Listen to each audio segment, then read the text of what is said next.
बोलो श्री गणेश जी भगवान की जय हो। बोलो श्री कृष्ण भगवान की जय हो।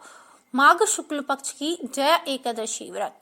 युधिष्ठिर बोले, हे भगवान, आपने माघ माह की कृष्ण पक्ष की सर्तिला एकादशी का अत्यंत सुंदर वर्णन किया है। अब कृपा कर माघ माह के शुक्ल पक्ष की एकादशी की कथा का वर्णन भी कीजिए। इस एकादशी का क्या नाम है और इसके व्रत की क्या विधि है तथा इनके देवता कौन है, यह भी बताइए। श्री कृष्ण जी बोले, हे राजन, माघ माह की शुक्ल पक्ष की एकादशी का नाम जया है। इस एकादशी के व्रत से मनुष्य ब्रह्म हत्या के पाप से भी मुक्त हो जाता है और अंत में उनको स्वर्ग प्राप्त होता है। इस व्रत से मनुष्य भूत प्रेत पिशाच आदि की योनि से भी छूट जाता है। अतः इस एकादशी के व्रत को विधि पूर्वक करना चाहिए। इसलिए हे राजन, मैं एक पौराणिक कथा सुनाता हूँ। एक समय इंद्र नागलोक में अपनी इच्छा के अनुसार अप्सराओं के साथ रमन कर रहे थे, गंधर्व गान कर रहे थे। वहां गंधर्वों में पुष्पदंत, चित्रसेन तथा उसका पुत्र, ये तीन प्रधान थे। चित्रसेन की पत्नी का नाम मालिनी था। मालिनी से एक कन्या उत्पन्न हुई थी जो पुष्पवंती के नाम से विख्यात हुई थी।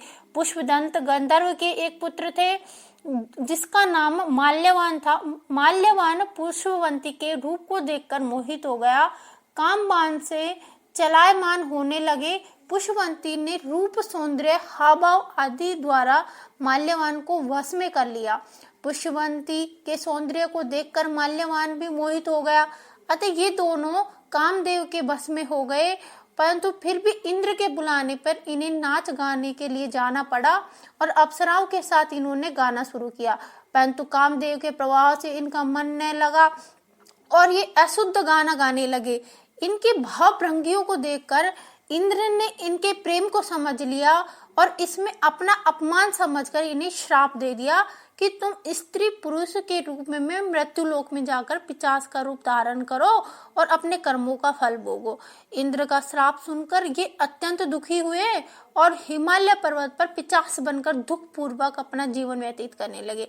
रात दिन उन्हें एक क्षण भी निद्रा नहीं आती थी। इस स्थान पर अत्यंत सर्दी थी। एक दिन पिशाच ने अपनी पत्नी पिशाची से कहा, हमने पिछले जन्म में ऐसे कौन से पाप किए थे जिससे हमें इतने दुखदायी ये पिशाच योनि प्राप्त हुई है। देवयोग से एक दिन माघ माह के शुक्ल पक्ष की जया नाम की एकादशी आई। इस दिन दोनों ने कुछ भी भोजन न किया और न ही कोई पाप कर्म किया था।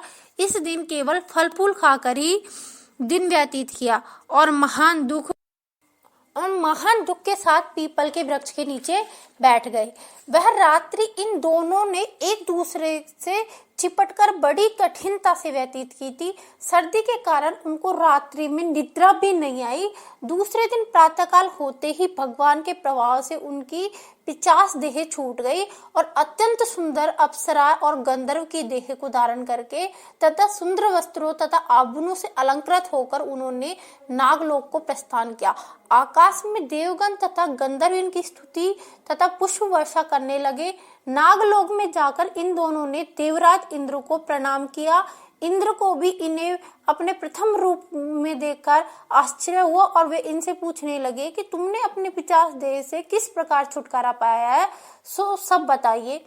माल्यवान बोले, हे देवेंद्र, भगवान विष्णु के तथा जया एकादशी के इस व्रत के प्रभाव से हम लोग पिशाच की देह को छोड़कर पवित्र हो गए हैं। इंद्र ने कहा, अब तुम दोनों मेरे कहने से सुधापान करो। जो लोग एकादशी के व्रत में तत्पर और भगवान श्री कृष्ण के शरणागत होता है वे भी हमारे पूजनीय हैं। भगवान श्री कृष्ण ने कहा, हे युधिष्ठिर, जिस मनुष्य ने इस एकादशी का व्रत किया है उसने मानो सब यज्ञ तप आदि की है। जो मनुष्य भक्ति पूर्वक जया एकादशी का व्रत करता है वे अवश्य 1000 वर्ष तक स्वर्ग में निवास करता है। अब मैं आपको इस कथा का सार बताती हूँ। संगीत एक साधना है, एक विद्या है, इसमें पवित्रता आवश्यक है। फिर जिस सभा में अपने से बड़े गुरुजन आदि उपस्थित हो वहां प्राणी को संयम और मर्यादा बनाए रखना चाहिए ताकि गुरुजनों का सम्मान बना रहे। गुरुजनों का अपमान करने वाला घोर नरक को